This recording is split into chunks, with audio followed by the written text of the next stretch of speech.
বিন্দুকে বলবো please naive politics করে নিজেদেরকে বিপদে ফেলবেন না। কেন বিপদে ফেলবেন না, এটা আমার অর্থটা আমি আপনাদেরকে জানাতে চাই। সেটা হলো এখানে আমেরিকা, ইউনাইটেড নেশনস এবং আরও পাওয়ারফুল যারা স্টেক হোল্ডার্স আছে তারা জড়িত। সুতরাং আপনারা এমন কিছু করবেন না আপনাদের উপর তারা অ্যাংরি হয়, they will be very angry at you. So এটা আপনাদের জন্য ভালো দিক ফল বয়ে আনবে না। এই যে এভাবে ডিসক্রিট ওয়েতে একজন এক এক ধরনের বক্তব্য দিচ্ছেন, মনে হচ্ছে যে প্রতিশোধ নিচ্ছেন। যেভাবে শেখ হাসিনাকে আক্রমণ করা হতো বাংলাদেশটাকে ভারতের কাছে দিয়ে দেওয়ার জন্য, ঠিক একইভাবে ডক্টর মোহাম্মদ ইউনূস গভর্নমেন্টকে আপনারা করে যাচ্ছেন।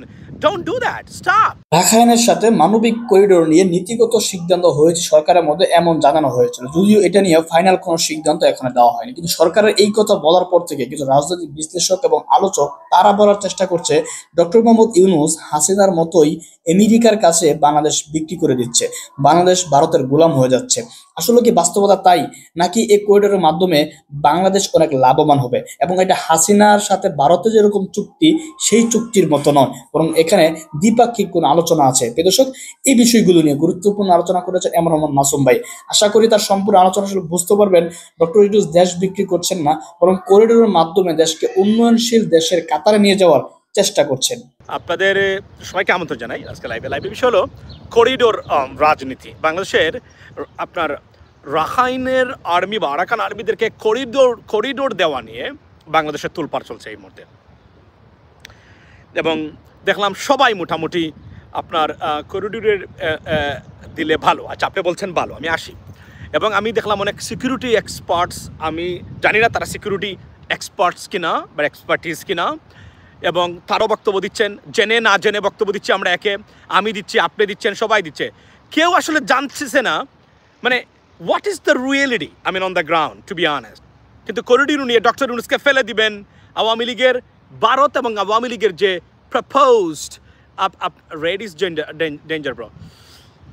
আসলে I am going to the gym right now. এটা হচ্ছে জিমের shirt by, to be honest, এবং এটা তাপ শোষণ করে, কাপড়টা different, but yeah I mean we should avoid red and yellow. I do appreciate your comment, by the way.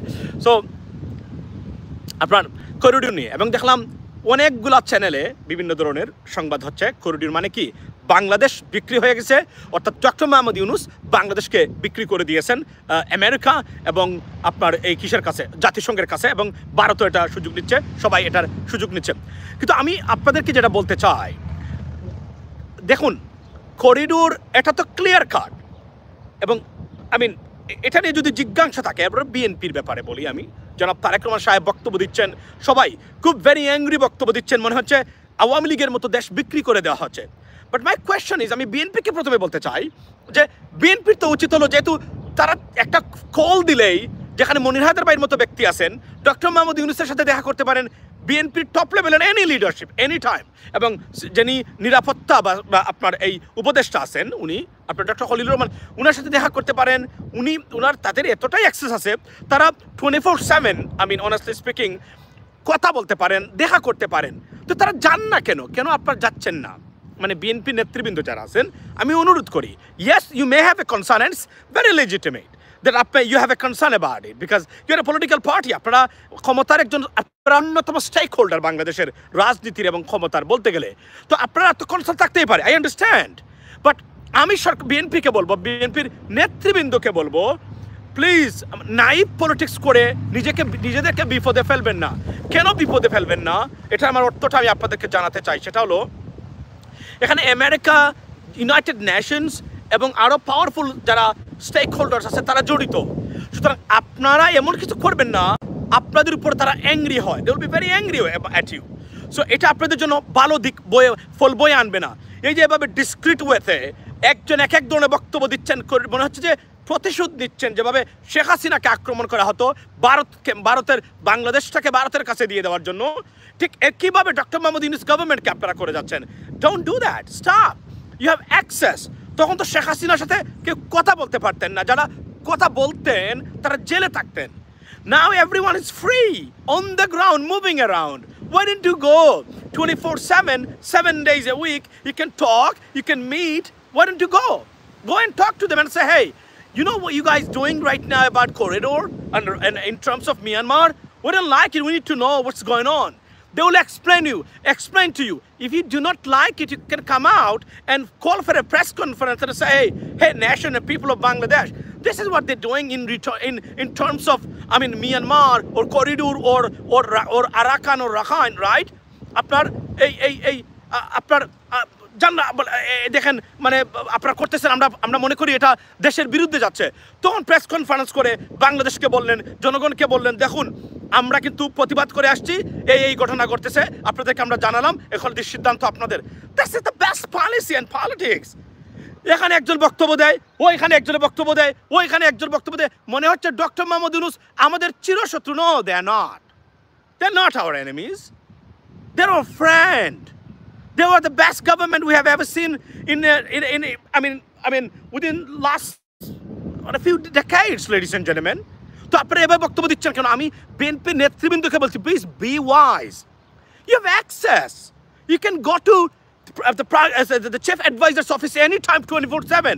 Anytime you can call and speak with anyone.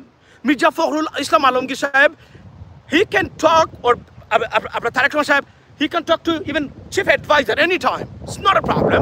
It's open. এখানে বিএনপির মানুষ তো সরকারে আছে, বাট এটা না করে এভাবে মানে ডিসক্রিট এবং আমি যদি বলি যে এক ধরনের বিভ্রান্তিমূলক বক্তব্য দেওয়াটা কতটুকু যুক্তিসঙ্গত, এটা বিএনপি নেতৃবৃন্দ যারা আছেন আপনাদের কাছে বলছি, আপনাদের ভালোর জন্য বলছি, don't take me otherwise.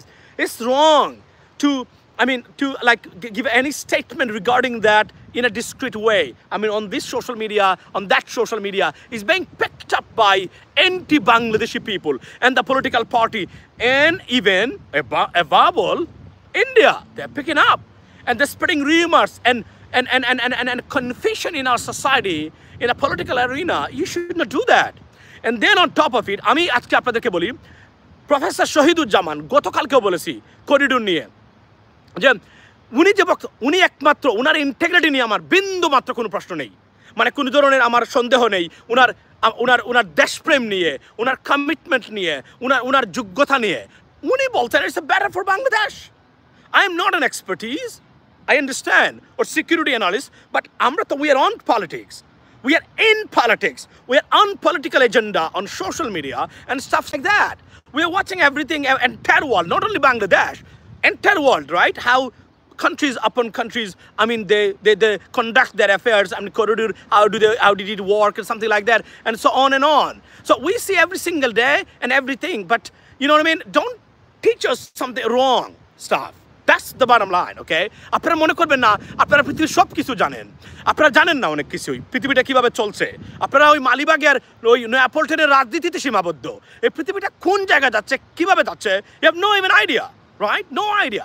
So আমি এতটুকু বলছি, go and talk to them, then call for a press conference and let us know that, hey, this is something not right going on, guys, and the government is doing, which is going against the interest of Bangladeshi people or Bangladesh, and that's our position right now, and we are informing you that they are doing something wrong and against Bangladeshi interest of Bangladesh. That's the bottom line.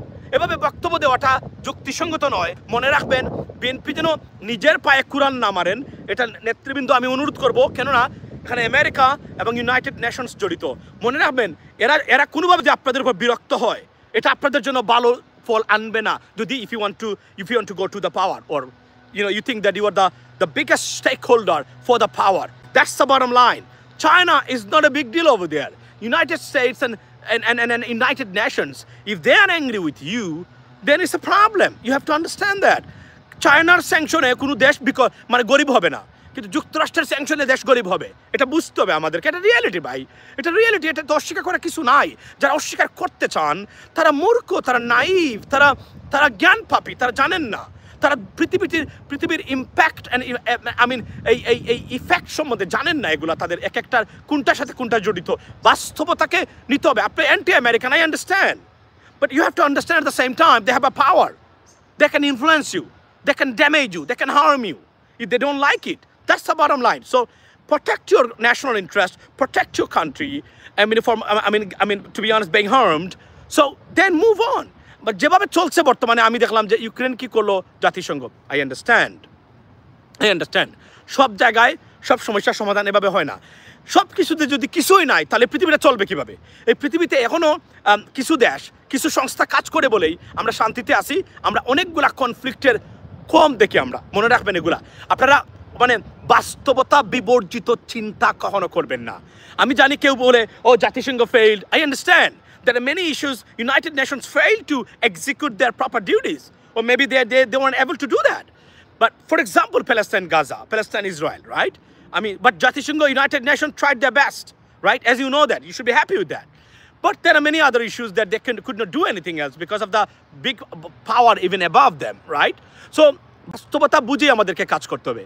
কিন্তু সব কিছুতে জাতিসংঘ fail করেছে, আপনি pass করবেন। We have no ability to make any changes. যেন হেফাজতে ইসলামী আজকে যে সভা করলো তারা, সেখানে তারা বলছেন যেন ভারতের ওয়াকফ আইন বাতিল করতে হবে, মানে বাংলাদেশকে নাকি এটা কাজ করে দিতে হবে। এই যে ভ্রান্ত ধারণার কিছু ফর্মুলা তারা নিয়ে আসে, এগুলা কি কোনো রাজনীতি? এগুলা কি কোনো ম্যাচিউর্ড মানুষের বক্তব্য হতে পারে এবং প্রস্তাব হতে পারে? এরপরে প্যালেস্টাইন ইসরায়েল ইস্যুতে বাংলাদেশ যেন প্যালেস্টাইনদের নিরাপত্তা নিশ্চিত করবে নাকি বাংলাদেশ? মানে এই যে ভ্রান্ত ধারণা, এগুলা আননেসেসারি একটা। এবং আজকে কি করছে দেখেন, আজকে ঠিকই আমি দেখেন বাধা কেন দেই, আমি এই জন্যই বলি যে এগুলো করেন না। কেন করবেন না? কারণ এগুলো আপনাদেরকে তারা ইউজ করবে, আপনার এই আমি বলি সুচিন্তা অনেক ক্ষেত্রে এটাকে তারা ইউজ করবে ইন এ ডিফারেন্ট ওয়ে।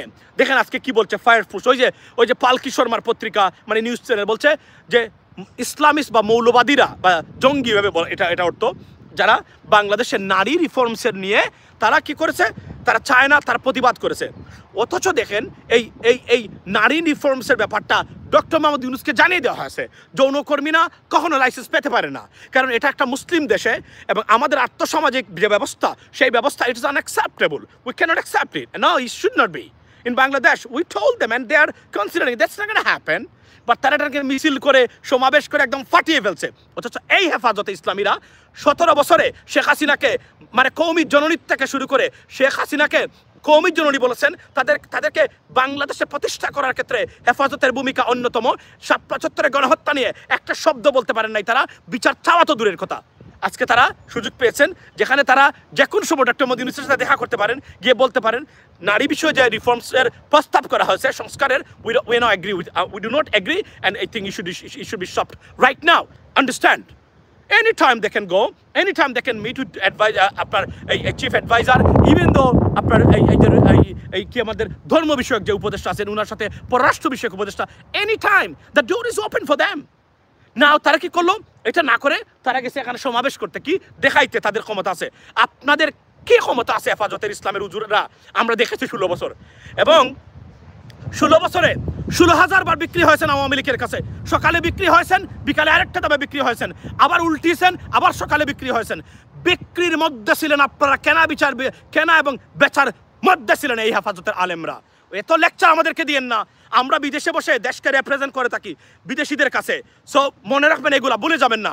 আপনারা কোনো পরিবর্তন দেশে আনতে পারবেন না, কখনই আনতে পারেন নাই, ভবিষ্যতে আনতে পারবেন না। কারণ আপনাদের মতো চিকেন ব্রেইন দিয়ে যারা ধর্ম এবং রাজনীতি পরিচালনা করে তাদের দ্বারা পরিবর্তন আনা ইম্পসিবল, ইম্পসিবল, ইম্পসিবল, এবং তারা পারেনও নাই। মনে আছে আমরা বারবার চিন্তা করতাম ও এবার মনে হয় মানে ইসলামিক দলগুলো ঐক্য হবে, শেখ হাসিনার বিরুদ্ধে রুখে দাঁড়াবে, ফ্যাসিজমের বিরুদ্ধে রুখে দাঁড়াবে। যখন সময় আসলো হেফাজত 2 ভাগ, এক ভাগ শেখ হাসিনার পক্ষে, আরেক ভাগ এদিকে, অথবা তারা completely silent. That's how it is.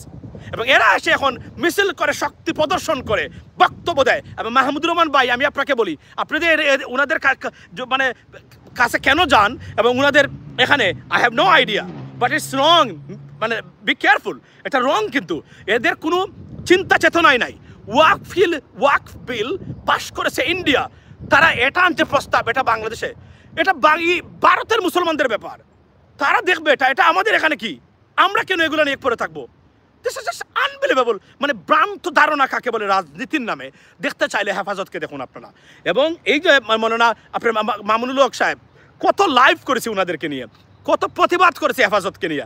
আজকে পোস্ট দিয়েছিলাম একটা যুক্তিসঙ্গত, এসে বলে জানেন যে আদার ব্যাপারী হয়ে জাহাজের খবর নেবেন না। চিন্তা করেন এরা কারা, চিন্তা করেন এরা কতটা ভ্রান্ত। মনে রাখবেন, বাংলাদেশের অগ্রগতি এই ধরনের হেফাজতের উপরে কখনো নির্ভর করে না, এরা করতে পারবে না। কারণ এরা চিকেন ব্রেন নিয়ে জন্ম নেওয়া, হুজুর এবং এরা রাজনীতিবিদ। They should not be even in politics, because তাদের কোনো জ্ঞান নেই, ব্রেন নেই। থাকলে আমরা ফেসিবাদে 16 বছর থাকা লাগতো না। কারণ বিকালে বলে জামাতের বিপক্ষে, সন্ধ্যার সময় বলে জামাতের বিপক্ষে, এই ছিল তাদের রাজনীতি। কখনো এক করা যায়নি দেশের স্বার্থে এদেরকে, যে আগে আমরা ফেসিবাদ মুক্ত করি তারপরে জামাতের ধারণা নিয়ে কথা বলবো। কোনোদিন পাওয়া যায়নি এদেরকে, একটা দিনও আমরা ঐক্যবদ্ধ করতে পারে নাই। বারবার আহ্বান জানিয়েছিলাম, Hefazat please you guys form an alliance. I mean like Islamic alliance, guys, get together and try your best to do something against this fascism. Never ever. বুঝছেন না? আপনি একজন যদি থাকে শেখ হাসিনার বিপক্ষে, 10 জন বিকালে টাকার বস্তা নিয়ে তাকে তার পক্ষে। এই ভ্রান্ত ধারণার মানুষগুলা মাহমুদুর রহমান ভাইয়ের মতো আমার দেশের, উনি কিভাবে যায়, I have no idea. But be careful, এরা কিন্তু আপনাকে একদম শেষ করে ফেলবে, ধ্বংস করে তারপরে একদম মানে করবে। এবং তেতুল হুজুর মনে আছে? তেতুল হুজুররা এরা তো সেই, এরা দেশের পক্ষে কোনোদিন দাঁড়াতে পারেনি, দেশটাকে রিপ্রেজেন্ট করতে পারেনি। করতে পারলে 16 বছর আমাদেরকে ফ্যাসিজমের বিরুদ্ধে মানে ফ্যাসিজম নিয়ে থাকা লাগতো না। এরা আজকে মিছিল করে জানা দিছে ইন্ডিয়া বাস। আমি জানতাম, আমি এই জন্যই এগুলো না করেন না।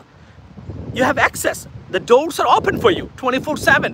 এত সুন্দর বিষয় যে একটা আলিমের আমার হুজুরদের গ্রুপ নিয়ে যাবেন, গিয়ে বলবেন স্যার এই যে অবস্থা আমরা এটা মানবো না, এটা হবে না। ওইটা মানে যৌনকর্মী নারীদের মানে যৌনকর্মীদের শ্রমিক হিসাবে ঘোষণা প্রেসিডেন্ট ট্রাম্পই মানবে না, এটা প্রেসিডেন্ট ট্রাম্প মানবে না। ডক্টর মোদি ইউনূস মানবে কীভাবে? বাংলাদেশের মতো দেশে যান, একটা প্রস্তাব দিয়েছে, যান গিয়ে বলেন যে এটা হবে না। না, এটা না করে কি করলেন তারা শক্তি প্রদর্শন করেন। আপনাদের শক্তি আমাদের জানা নাই? আপনাদেরকে 2 বস্তা টাকা দিলে সকালে যে বক্তব্য দিয়েছেন, এই নারীদেরকে যৌনকর্মী হিসাবে ঘোষণা দেওয়া হেফাজতের দ্বারা সম্ভব। Why? When you pay them good amount of money, I can tell you that. Sorry for my language by the way, কারণ আমরা তো দেখেছি ভাই, আপনাদেরকে দেখি নাই এই 16 বছরে? আমরা দেখি নাই আমাদের ইসলামিক দলগুলোর অবস্থা? আমরা দেখি নাই মাদানীদের? হে আসছে সকালে 3টার সময় ঘুম থেকে উঠে উনি আমেরিকার এম্বাসি ঘেরাও করবে, পতাকা পুরাবে। কতটা ডেঞ্জারাস এক একটা পদক্ষেপ এরা নেয়, কল্পনা করতে পারেন দেশের কি হবে? বিন্দু মাত্র কোনো ধারণা নেই এদের মানে মাথার ভিতরে। এরা আমাদের দেশকে কখনোই রিপ্রেজেন্ট করে না। এরা দেশে বিশৃঙ্খলা এবং এদেরকে ইউজ করে দেশকে জঙ্গিবাদ এবং মৌলবাদী প্রতিষ্ঠা করা ভারত এবং আওয়ামী লীগ করেই যাবে সারা জীবন। এই সুযোগটা এরা দিয়েই থাকবে। জাস্ট একটা মিটিং করলো, useless, not necessary at all. Meeting করা অধিকার, আই আন্ডারস্ট্যান্ড, বাট আপনারা যেহেতু দরজা খোলা আছে প্রধান উপদেষ্টার, আপনার ধর্ম বিষয়ক উপদেষ্টার, পররাষ্ট্র বিষয়ক উপদেষ্টার, স্বরাষ্ট্র বিষয়ক উপদেষ্টার, why don't you go and talk to them and then come out and do the press conference and say, hey, this is why we just met them and we placed our orders, right, and request, we're not going to tolerate it, and they said this and this is our position. No, nothing.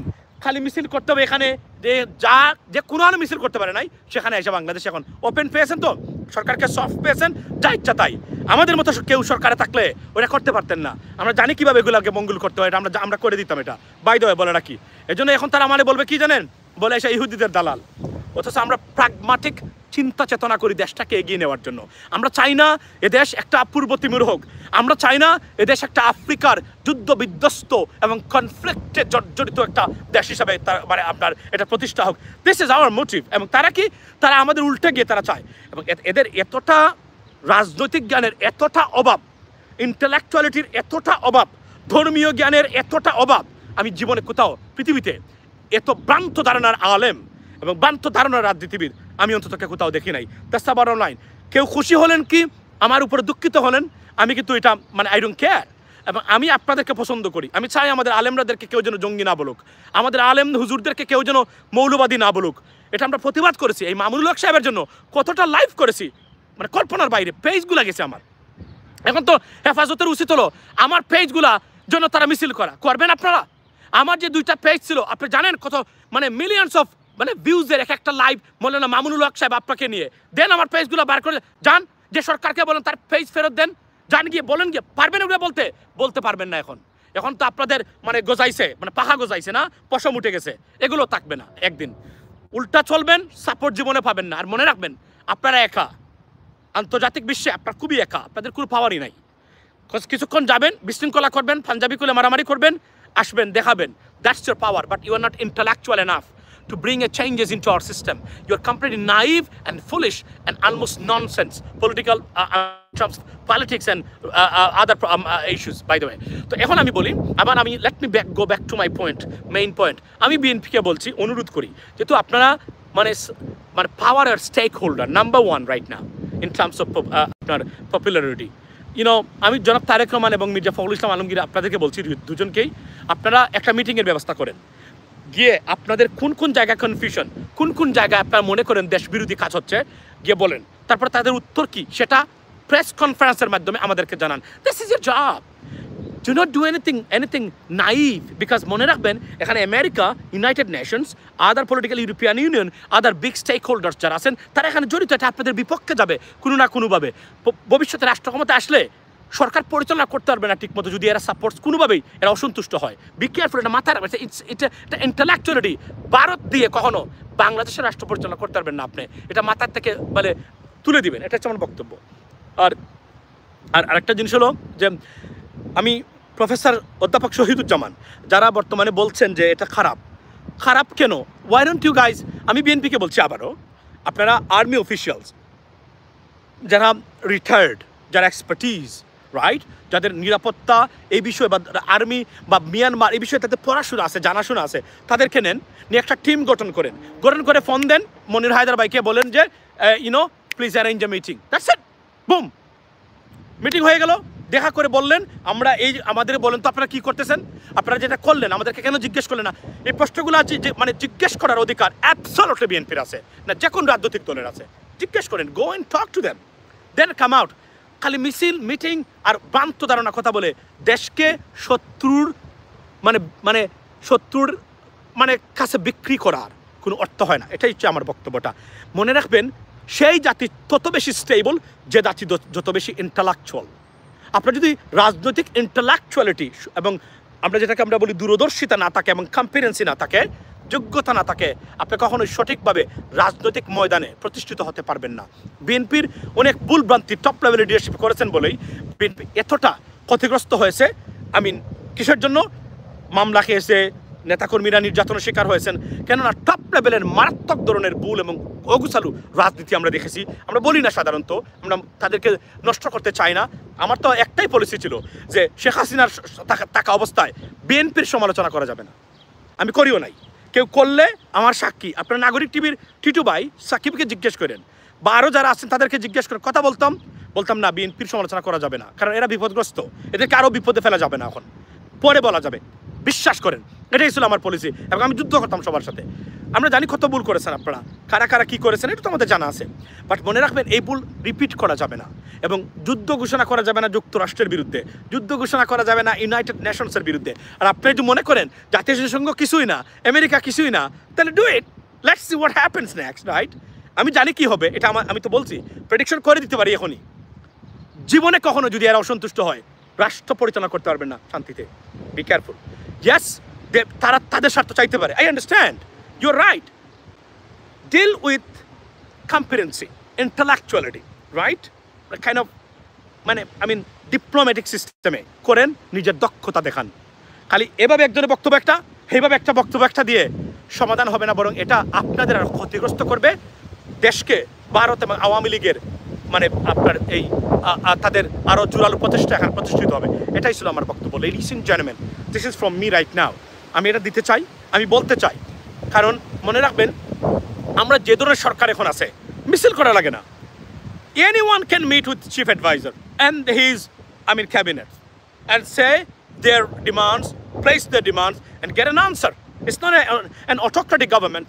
It is seriously more democratic than any democratic government. Trust me. Although it is an interim government, but they are more democratic and transparent and accountable than any democratic government on this planet, ladies and gentlemen. So go and check. Place your concern and get an answer and spread it amongst the people. That is my request to the political parties and particularly to BNP. Have a blessed day, ladies and gentlemen. Time is short. I got to go and see you next time. This is from me. Don't take me otherwise. মনে রাখবেন, আমি যে হুজুরদেরকে নিয়ে কথা বলি, আমার খুবই বলি, দুঃখে বলি, আমরা যেভাবে তাদেরকে চাই তারা তার বিপরীত দিকে হাঁটে। তারা চিকেন ব্রেন নিয়ে ইসলামিক মানে বক্তব্য দেন আর টেকেন ব্রেন নিয়ে রাজনীতি করতে চান। আমরা চাই তারা মোর ইন্টেলেকচুয়াল হন। আমরা চাই আমাদের হুজুরদেরকে পৃথিবীর যে কোন স্টেজে যেন আমরা বসিয়ে বলতে পারি, go and have a debate and you can beat them, that's what we want. আমরা চাই না আপনাদের ভ্রান্ত ধারণার কারণে আপনাদেরকে মৌলবাদ, জঙ্গিবাদ এবং সন্ত্রাসে কেউ বলুক, কেননা আমাদেরকে দুঃখ দেয়, আমরা মুসলমান, আমরা কখনোই এটা বলি না। আর আপনারা, আমি জানি আপনারা জঙ্গিও নন, মৌলবাদীও নন, বাট আপনাদের ব্যবহার মাঝে মাঝে তাদেরকে সেটা প্রতিষ্ঠা করতে সহায়তা করে বলে আমি মনে প্রাণে বিশ্বাস করি না। দেখতেছি আমরা, প্রমাণ দিচ্ছেন আপনারা প্রতিদিন। ভালো থাকবেন, be intellectual, be competent, and there are results and consequence for that, and it is eminent. Trust me, intellectuality and competency and education. দর্শক, আলোচনা শুনেছেন, শুনে স্পষ্ট বুঝতে পেরেছেন যে আসলে ডক্টর ইউনূস কি করতে চাচ্ছেন, এবং যারা পিছন থেকে সমালোচনা করছেন তারা অনেকে হয়তো বা বুঝে করছেন, আর অনেকে না বুঝে করছেন, অনেকে আবার সরকারের বিরোধিতা করার জন্য মূলত এই কাজগুলো করছেন। যেমনভাবে বিএনপি প্রাথমিকভাবে ডক্টর ইউনূসকে সমর্থন দিলেও এখন ডক্টর ইউনূস যা করছেন সেটা বিরোধিতা করছেন, মূলত ভালো মন্দ সেটা তারা দেখছেন না। ডক্টর ইউনূসের বিরোধিতা করে তারা মোটামুটি ডক্টর ইউনূসকে চাপে রাখার জন্য সবসময় চেষ্টা করে যাচ্ছেন। অন্যদিকে বাংলাদেশ যে সমস্ত সুশীল বা সাংবাদিকরা কথা বলছেন, তারাও মূলত ডক্টর ইউনূসের বিরোধিতা করার কারণে এগুলো করছে। মূলত দেশের সমালোচনা যারা করে বা প্রকৃতপক্ষে যারা দেশের ভালো চায়, তারা হয়তো বা বিষয়টি ভালোভাবে উপলব্ধি করছে ডক্টর ইউনূস আসলে কেন করিডোর দিচ্ছে, তারা কিছুটা হলেও বুঝতে পারে। তাদের মধ্যে এ এম রহমান মাসুম আরো অনেকেই আছেন, তারা অন্যতম। তারা দেশের ভালোটা বুঝেন, কে কি করছে সেটা বড় ব্যাপার না, কিন্তু দেশের জন্য সেটা ভালো হচ্ছে কিনা সেটা হলো বড় বিষয়। এ এম রহমান মাসুমের কথাগুলো শুনেছেন, শুনে আপনার ব্যক্তিগত মতামত কমেন্ট বক্সে কমেন্ট করবেন।